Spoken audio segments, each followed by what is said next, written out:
오늘 우리에게 허락하신 말씀은 열왕기상 2장 1절에서 12절 말씀입니다. 우리 함께 교독하시겠습니다. 다윗이 죽을 날이 임박하매 그의 아들 솔로몬에게 명령하여 이르되 내가 이제 세상 모든 사람이 가는 길로 가게 되었노니 너는 힘써 대장부가 되고 내 하나님 여호와의 명령을 지켜 그 길로 행하여 그 법률과 계명과 율례와 증거를 모세의 율법에 기록된 대로 지키라. 그리하면 내가 무엇을 하든지 어디로 가든지 형통할지라. 여호와께서 내 일에 대하여 말씀하시기를 만일 내 자손들이 그들의 길을 삼가 마음을 다하고 성품을 다하여 진실이 내 앞에서 행하면 이스라엘 왕위에 오를 사람이 내게서 끊어지지 아니하리라 하신 말씀을 확실히 이루게 하시리라. 스루야의 아들 요압이 내게 행한 일, 곧 이스라엘 군대의 두 사령관 넬의 아들 아브넬과 예델의 아들 아마사에게 행한 일을 내가 알거니와 그가 그들을 죽여 태평시대에 전쟁의 피를 흘리고 전쟁의 피를 자기의 허리에 띤 띠와 발에 치는 신을 묻혔으니 내 지혜대로 행하여 그의 백발이 평안히 스올에 내려가지 못하게 하라. 마땅히 길르앗 바르실레의 아들들에게 은총을 베풀어 그들이 내 상에서 먹는 자 중에 참여하게 하라. 내가 내 형 압살롬의 낯을 피하여 도망할 때에 그들이 내게 나왔느니라. 벼울인 베냐민 사람 게라의 아들 시므이가 너와 함께 있나니 그는 내가 마하나임으로 갈 때에 악독한 말로 나를 저주하였느니라. 그러나 그가 요단에 내려와서 나를 영접함으로 내가 여호와를 두고 맹세하여 이르기를 내가 칼로 너를 죽이지 아니하리라 하였노라. 그러나 그를 무죄한 자로 여기지 말지어다. 너는 지혜 있는 사람이므로 그에게 행할 일을 알지니 그의 백발이 피 가운데 스올에 내려가게 하라. 다윗이 그의 조상들과 함께 누워 다윗성에 장사되니 다윗이 이스라엘 왕이 된 지 40년이라 헤브론에서 7년 동안 다스렸고 예루살렘에서 30년 동안 다스렸더라. 솔로몬이 그의 아버지 다윗의 왕위에 앉으니 그의 나라가 심히 견고하니라. 아멘. 오늘 우리가 읽은 본문은 다윗의 유언장이라고 불리는 본문입니다. 다윗은 죽음을 앞두고 솔로몬을 불러 두 가지 유언을 남깁니다. 먼저 첫 번째 유언의 내용은 이렇습니다. 오늘 우리가 읽은 본문 1절부터 4절까지 해당되는 말씀인데요. 바로 하나님의 말씀을 지키라는 것입니다. 특별히 다윗이 솔로몬에게 이스라엘의 왕이기 이전에 하나님의 종이라는 사실을 기억하라고 한 것입니다. 여러분, 이스라엘 나라의 왕의 첫 번째 임무는 다른 것이 아닙니다. 진짜 왕이신 하나님께서 주신 율법을 철저히 복종하는 것입니다. 이에 따라 형통한 삶을 살아갈 수 있다고 아버지 다윗은 말합니다. 그런데 여러분, 왜 아버지 다윗은 다른 것이 아닌 하나님의 말씀을 지키는 것을 유언의 가장 처음으로 말했을까요? 아버지 다윗은 무엇보다 하나님의 말씀을 사랑했던 자이기 때문입니다. 여러분, 시편의 수많은 고백들이 그가 하나님을 어떻게 사랑하는지 우리는 볼 수 있겠죠. 시편 119절 2절 말씀은 이렇게 기록되어 있습니다. 여호와의 증거들을 지키고 전심으로 여호와를 구하는 자는 복이 있도다. 33절입니다. 여호와여 주의 율례들의 도를 내게 가르치소서. 내가 끝까지 지키리이다. 44절입니다. 내가 주의 율법을 항상 지키리이다. 영원히 지키리이다. 105절입니다. 주의 말씀은 내 발의 등이요 내 길의 빛이니이다.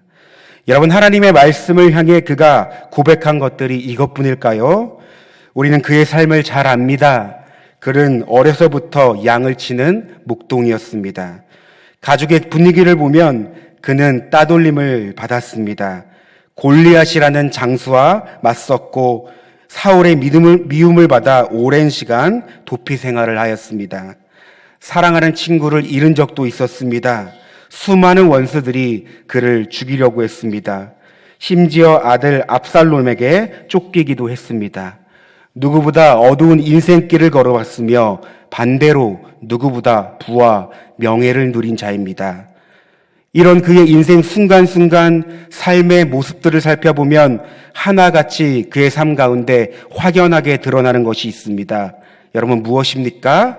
바로 하나님의 말씀이 그의 삶 가운데 있었다는 것입니다. 누구보다 하나님을 사랑하고 그의 말씀을 지키며 살았다는 것입니다. 그래서 그는 하나님의 축복과 은혜를 경험한 자였습니다. 그렇다면 죽음을 앞둔 다윗이 아들 솔로몬에게 가장 먼저 하나님의 말씀을 지키라고 하는 것은 여러분 과언이 아닙니다. 희망사항이 아닙니다. 그의 삶 가운데 이미 확인되고 확증되었던 사실입니다.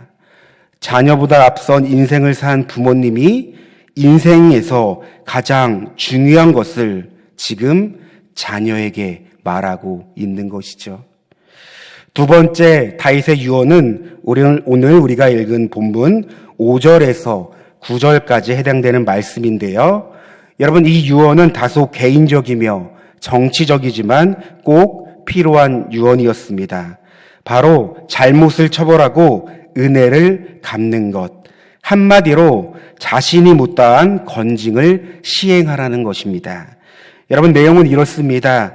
이전에 다윗의 명령을 여러 차례 어겼고 앞으로 아들 솔로몬에게 위험 인물이 될 수 있는 요압을 지혜롭게 처리하라고 합니다. 또한 가장 어려울 때 호의를 베풀었던 바르실레의 자녀들을 보상해주며 반대로 그를 저주했던 시므이에게는 벌을 주라고 명령합니다. 여러분 우리가 두 번째 유언을 생각해 보면 결국 정의를 위한 부탁임을 알 수 있습니다. 특별히 이스라엘이라는 한 나라와 그 백성들을 다스릴 때 여러분 왕은 무엇보다 정의롭게 나라를 다스려야 합니다. 죄를 묵과하지 말아야 하며 불의를 외면해서는 안 됩니다. 또한 선을 인정하고 장려해야 합니다. 이때 공동체는 더욱 정의로워지는 것입니다. 이렇게 다윗은 자신의 뒤를 이은 솔로몬에게 마지막 유언을 말하며 생을 마칩니다. 여러분 우리는 그 이후 성경을 통해 솔로몬이 아버지 다윗의 말을 잘 새겨 들었다는 것을 추측해 볼 수 있습니다. 물론 솔로몬의 안타까운 말년의 행보가 있었지만 우리가 읽은 본문 12절 말씀이죠. 솔로몬이 그의 아버지 다윗의 왕위에 앉으니 그의 나라가 심히 견고하니라. 여러분 우리는 본문을 통해 그가 아버지 다윗의 유언을 잘 지켜냈음을 알 수 있습니다. 저는 오늘 본문을 묵상하며 이런 마음이 계속 들었습니다. 나는 부모로서 자녀에게 어떤 유언을 남길 것인가? 또한 이 질문은 이렇게 이어졌습니다. 나는 예수님을 믿는 믿음의 사람으로서 자녀에게 어떤 믿음의 유언과 더 나아가 어떤 신앙의 유산을 물려줄 것인가? 여러분 우리 기성세대는 다음 세대에게 어떤 신앙의 유산을 전수하며 물려줄 것이겠습니까? 여러분 앞서 말했습니다. 다윗은 솔로몬에게 하나님의 말씀을 지키라고 말한 결정적인 이유는 다른 것이 아닙니다. 아버지 다윗이 그렇게 삶으로 보여줬기 때문입니다. 아버지 다윗이 하나님의 말씀을 어떻게 사랑하고 지키는지 무엇보다 아들 솔로몬은 아버지를 가까이 지켜보았을 것입니다. 따라서 여러분 자녀는요, 부모가 하나님의 말씀을 지식이 아닌 삶으로 살아내며 보여줄 때 진리로 받아들인다는 겁니다. 그렇다면 우리의 경우는 어떠합니까? 여러분, 우리는 자녀에게, 더 나아가 다음 세대에게 어떤 신앙의 유산을 물려주며 전수해 줄 것이며 어떤 믿음의 유언을 해줄 수 있습니까? 성경을 보면 신앙의 전수에 있어 참으로 안타까운 사실 한 가지를 보게 됩니다. 때는 이스라엘 백성들이 광야를 지나 가나안 땅으로 들어갈 때입니다. 그들은 가나안 땅이라는 새로운 환경에서의 삶을 시작했습니다. 그런데 성경은 사사기에 보면 안타깝게 이들의 현주소를 말하고 있습니다. 바로 사사기 2장 10절 말씀입니다. 그 세대의 사람도 다 그 조상들에게 돌아갔고 그 후에 일어난 다른 세대는 여호와를 알지 못하며 여호와께서 이스라엘을 위하여 행하신 일도 알지 못하였더라. 여러분, 이 말씀은요, 성경은 세대가 저물고 또 다른 세대가 나타났음을 말하고 있는 것이죠. 바로 광야를 경험하고 가나안 땅에 정착한 이스라엘 2세대에서 가나안 땅에서 태어난 이스라엘 3세대를 말하고 있으며 이 세대가 교체되었다는 것을 말하고 있습니다. 그런데 이스라엘 3세대는 안타깝게도 하나님을 알지 못했다는 것입니다.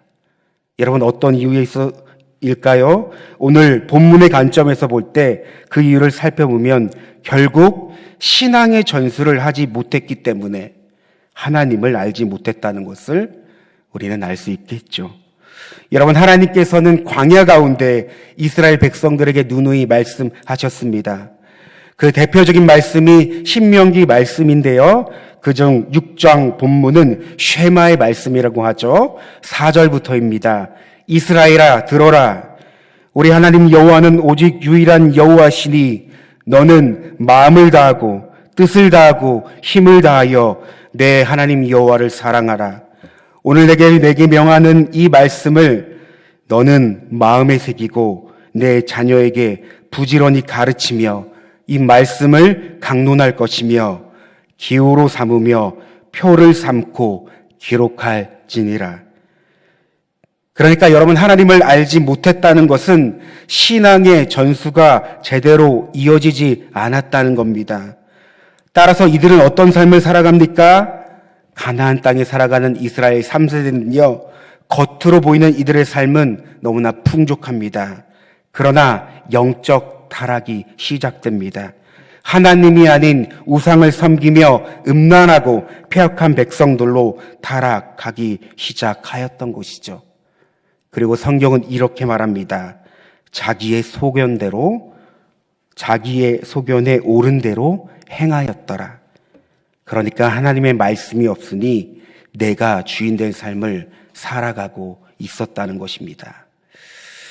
여러분, 이 말씀들을 살펴보며 그렇다면 오늘 우리의 경우는 어떠합니까? 여러분, 우리는 자녀들에게, 더 나아가 다음 세대에게 어떤 믿음의 유산을 전수해 줄 것이며 여러분, 어떤 유언을 해 줄 것입니까? 우리의 모습을 보면 다음 세대에게 세상에 많고 많은 방법들을 가르칩니다. 잘 먹고 잘 사는 법, 돈 잘 버는 법, 손해 많이 안 보는 법, 좋은 학교와 좋은 직장 들어가는 법, 편안하게 살 수 있는 법, 경쟁에서 이기는 법, 좋은 사람 만나는 법, 좋은 집에 사는 법, 세상의 온갖 법들은 다 가르칩니다. 그러나 정작 영혼을 살리는 하나님의 말씀, 내 가정을 살리는 하나님의 말씀, 하나님을 어떻게 사랑하고 그 말씀을 어떻게 지키고 살아내는지, 무엇이 삶의 우선순위인지, 살아가려 어려움을 만나고 고난을 만났을 때 어떤 신앙과 믿음을 갖고 그 고난과 어려움을 지켜내는지, 살아내는지, 재해 유혹과 시험 앞에 어떻게 믿음으로 승리하는지, 하나님을 사랑하듯 어떻게 이웃을 사랑하고 하나님의 사랑을 흘려보낼지, 여러분, 영혼을 살리고 구원에 이르게 하는 하나님의 말씀은 지금 어디 있습니까? 지금 우리는 자녀들에게, 다음 세대에게 무엇을 말하고 있습니까? 신앙의 전수가 온전하지 않은 것은 여러분, 우리 안에 부어주신 그 하나님의 사랑과 은혜가 부족해서가 아닙니다. 하나님의 사랑과 은혜를 자녀들에게 바르게 전할 지식과 분별력이 없기 때문입니다. 내가 그렇게 살지 못하니까, 내가 그 살아계신 하나님을 경험하지 못하니까 자녀들에게 그렇게 말하지 못하는 겁니다. 또한 자녀들 또한 잘못된 믿음을 갖게 되는 것이죠. 그런데 하나님은 그렇게 말씀하지 않았습니다. 여러분, 성경은 그렇게 말하고 있지 않습니다. 가르쳐라, 그리고 알게 하라. 이것은 하나님의 말씀입니다. 여러분, 말씀을 정리합니다. 오늘 우리는 다윗의 유언을 통해 그가 어떤 삶을 살았는지 생각해 봅니다. 여러분, 말의 힘과 설득은 삶으로 경험되며 그렇게 살아낼 때 가장 강력한 힘이 되는 것입니다. 다윗에게 있어 가장 강력한 힘은 살아계신 하나님을 만나고 경험한 그의 삶이었습니다. 그렇다면 오늘 우리에게 있어 가장 강력한 힘은 무엇입니까? 바로 오늘 새벽 하나님을 만나고 하나님을 찾는 이 시간이 오늘 하루를 살아가는 우리에게, 그리고 기성세대로서 자녀들을 가르치는 모든 이들에게 가장 큰 힘이 될 줄 믿습니다. 우리 다 함께 기도하길 원합니다. 먼저 말씀을 생각하며 기도하는데요. 하나님, 내가 먼저 하나님의 말씀에 순종하는 자가 되게 하여 주시옵소서. 하나님의 말씀을 지식으로 삼는 것이 아닌 삶으로 나타내며 살아갈 수 있는 우리가 될 수 있도록, 더 나아가 믿음의 본을 보일 수 있는 우리의 삶이 될 수 있도록, 여러분, 오늘 주신 말씀을 생각하며 우리 다 함께 주여 한번 부르시고 기도하겠습니다. 주여! 살아계신 하나님, 감사합니다. 하나님, 오늘 특별히 열왕기상 2장 말씀을 통해 다윗의 유언을 생각해 봅니다. 하나님, 그는 솔로몬에게 먼저 특별히 하나님의 말씀을 지킬 것을 말하였습니다. 하나님, 그가 어떤 삶을 살았습니까? 그가 이렇게 말하는 까닭이 무엇입니까? 그가 살아가는 그 삶의 순간에서 늘 하나님을 사랑하고 그 말씀을 따르는 자로 삶을 살았습니다. 그는 어려움과 고난의 순간마다 늘 하나님의 말씀을 붙들었으며 살아계신 하나님을 경험하며 살았습니다. 하나님, 오늘 이 말씀이 우리들에게 큰 힘과 위로와 도전이 되게 하여 주시옵소서. 하나님, 우리도 하나님의 말씀을 붙잡고 살아갈 수 있는 귀한 은혜를 더하여 주시옵소서. 하나님, 우리가 삶을 살아갈 때 때론 하나님 환경과 상황으로 인해 말씀이 보이지 않고 주님을 바라보지 못할 때가 있습니다. 그러나 하나님, 성령께서 이 시간 말씀을 허락하여 주시고 말씀을 붙잡게 하여 주시고 말씀을 의지하게 하사 하나님의 그 살아계신 하나님의 말씀으로 살아낼 수 있는 우리의 삶과 가정과 공동체가 되게 하여 주시옵소서. 그러므로 하나님, 하나님의 말씀이 우리의 삶의 길이요 빛이 될 수 있는 그 생명의 말씀을 하나님 지금 이 시간 허락하여 주시옵소서. 하나님, 우리는 살아가면서 각 상황과 환경의 처지에 하나님 살아갑니다. 무엇보다 우리의 삶의 처지와 상황과 형편을 아시는 주님, 하나님, 말씀으로 우리를 허락하여 주시옵소서. 말씀으로 우리를 지도하여 주시옵소서. 또한 그 말씀을 지켜 순종할 때 하나님, 이 세상보다 더 귀하고 가치 있고 영원하신 하나님의 축복과 은혜를 누릴 수 있는 우리의 삶과 가정과 공동체가 되길 원합니다. 더 나아가 우리 말씀으로 살아냈으니 하나님, 그 말씀을 사랑했으니 그 말씀을 의지하며 말씀 가운데 살아냈으니 우리가 더욱더 우리 삶에서 믿음의 본을 보이는 자가 될 수 있는 귀한 은혜를 더하여 주시옵소서. 무엇보다 우리들의 자녀, 다음 세대, 우리 공동체 가운데 신앙의 유산을 잘 물려줄 수 있도록, 전수해 줄 수 있도록 본이 될 수 있는 믿음을 허락하여 주시옵소서. 하나님, 이 세대는 너무나 타락했습니다. 음란하고 폐악한 세대입니다. 내가 주인 내 삶을 살아가고라고 합니다. 주님이 주인 내 삶이 아닌 내가 주인 되어 내가 소견에 오른 대로 살아가는 세상입니다. 그러나 하나님, 여전히 하나님께서 이 세상 가운데 소망 없다고 말하는 이 세상 가운데 하나님에게 이 생명의 말씀을 허락하여 주셨어. 그 생명의 말씀을 따라가며 그 빛으로 하나님 그 인도함을 받는 사람들을 여전히 택하사 하나님의 말씀을 살아내게 하시고 여전히 그 살아계신 하나님을 찬양하며 하나님을 나타내려 하십니다. 하나님, 그 한 사람이 우리가 되길 원합니다. 이 세대에, 이 패역한 세대에 하나님의 말씀을 바로잡고 하나님의 그 말씀을 굳건히 하여서 오늘도 살아계신 그 하나님의 축복과 그 은혜와 역사를 누릴 수 있는 그 한 사람이 우리가 되길 원합니다. 하나님, 늘 말씀 가운데 행하여 주시옵소서. 말씀으로 우리 주를 지도하여 주시옵소서. 늘 말씀과 기도가 우리의 삶에서 차고 넘치게 하여 주시옵소서. 하나님, 우리의 삶 가운데 늘 하나님 은혜 주시길 원합니다. 하나님, 때때로 우리가 환경과 상황으로 인해서 주저하며 절망하며 낙심하며 우울해하며 하나님을 바라보지 못하는 우리의 연약한 삶이 있습니다. 그러나 하나님, 우리의 삶 가운데 우리 가운데는 소망이 없지만 우리 안에서 행하시고 여전히 우리의 삶을 이끄시는 그 하나님, 우리의 소망 되시기에 하나님, 우리가 그 우울한 절망 가운데서 낙심하는 그 상황 가운데서 다시 일어나 믿음으로 살아갈 수 있습니다. 하나님, 늘 우리에게 믿음 더하여 주시옵소서. 믿음을 통하여서 살아계신 하나님, 오늘도 내 삶 가운데 역사하시며 오늘도 내 가정 가운데 역사하시며 오늘도 우리 공동체 가운데 역사하시며 다스리시며 통치하시는 그 하나님을 살아 경험할 수 있는 우리의 모든 삶이 될 수 있도록 하나님 인도하여 주시옵소서. 온전히 하나님을 늘 찬양하며 나아갈 수 있는 오늘 하루가 되게 하여 주시며 하나님, 오늘도 오늘 살아갈 힘을 더하여 주시옵소서. 하나님, 말씀으로 오늘 살아갈 힘을 주시옵소서. 하나님, 함께하여 주심을 믿습니다. 하나님, 함께하여 주심을 믿습니다. 하나님, 함께하여 주심을 믿습니다. 생명의 말씀이 내 안에 있으니, 생명의 말씀이 내 안에 있으니 그 말씀이 나를 지도하여 주시고 그 말씀이 나를 살아가게 하여 주시며 그 말씀이 나를 살리는 능력이 되게 하여 주시옵소서.